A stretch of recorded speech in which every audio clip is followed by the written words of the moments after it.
Right now, an extraordinary moment unfolding in a courthouse in Manhattan. With Trump just a few feet away from her, E. Jean Carroll is on the stand. She's being cross-examined by Trump attorney Alina Habba. Once trial wraps for the day, our colleague Lisa Rubin is going to join the program. But we begin with E. Jean Carroll's incredible testimony so far.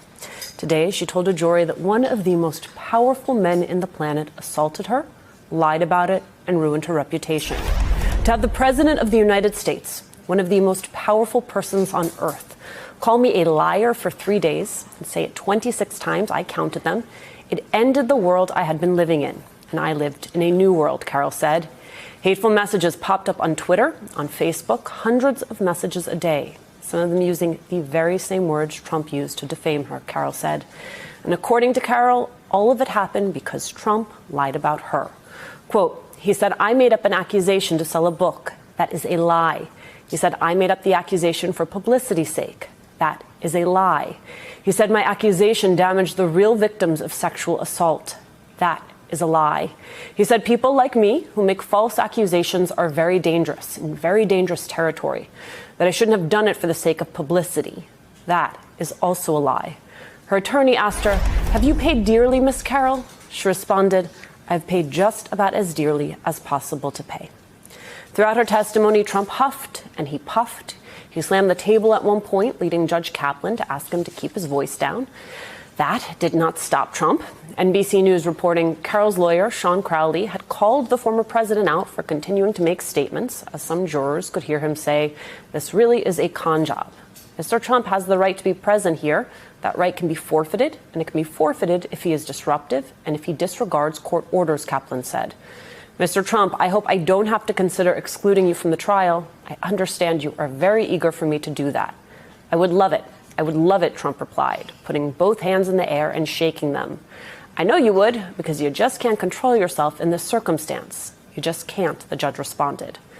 Through it all, Carroll continued to testify. She told the jury that when she won her first trial back in May, she thought Trump would finally stop his attacks. Quote, for a few glorious hours, I thought, this is it. But then, as she put it, Mr. Trump went on a CNN town hall and repeated the same lies. It seems that the former president is continuing to try to intimidate her. Of course. In the courtroom, in front of the entire world. And I guess I just wonder what consequences, if any, he may face because of that. I mean, what are we to make of that? As laymen watching this, you just think, is he really going to get away with that as well? So it's his right to be in court in a criminal or a civil arena. It is your right as a defendant or a litigant in court to be there. The fascinating dynamic was at the very beginning of the day when E. Jean Carroll walked into court. She went straight to the witness stand. Donald Trump didn't make eye contact with her directly. And I have yet to actually hear from what's been going on in court the fact that he is staring her down in any way. The coward that he is, he's trying to exact the intimidation through the hand motions. And really, the interaction has been the most confrontational with the judge because obviously he cannot confront E. Jean Carroll directly in court in that manner.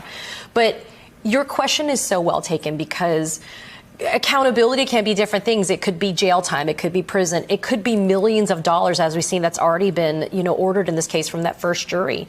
But her lawyers got up and they delivered the question for the jury, which is, how much is it going to take to make him stop?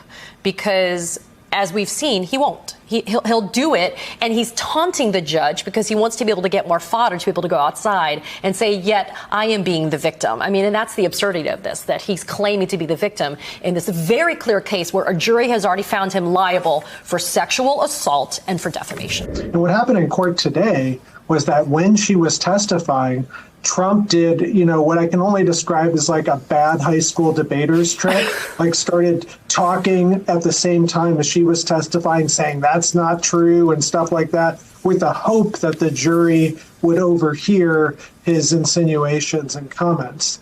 There's nothing subtle about what Donald Trump was trying to do. He was blatantly trying to influence the jury, trying to provoke the judge into kicking him out of the courtroom. And to answer your question, the judge has that right. You have a right to go to your trial, as Katie says, but not when you misbehave. There's Supreme Court precedent that says at that point, even in a criminal trial, you can get kicked out of your own trial if you are disrespecting the court. That's what Trump's doing here. He's trying to create a circus and a spectacle because the last thing he wants people to talk about is what he did to Jean Carroll. There was a moment before E. Jean Carroll testified where there was a very tense exchange between Alina Habba and Judge Kaplan. Here's how it's described by CNN.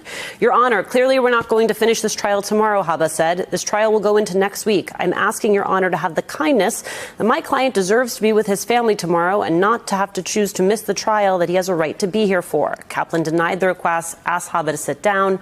Trump has the right to be present either in person or by counsel, Kaplan said, and nobody is stopping him from doing either. The application is denied. I will hear no further argument on it. None. Do you understand the word? None. Please sit down.